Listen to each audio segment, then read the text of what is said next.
দর্শক, আমন্ত্রণ রাতের বাংলাদেশের আয়োজনের শুরুতেই জানাচ্ছি শিরোনামগুলো।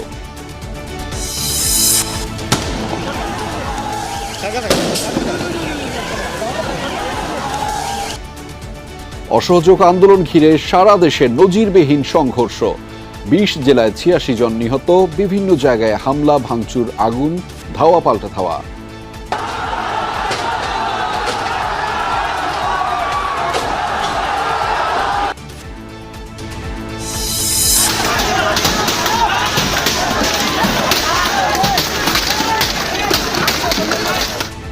সিরাজগঞ্জে এনায়েতপুর থানায় হামলা, ১৩ পুলিশ সদস্য নিহত,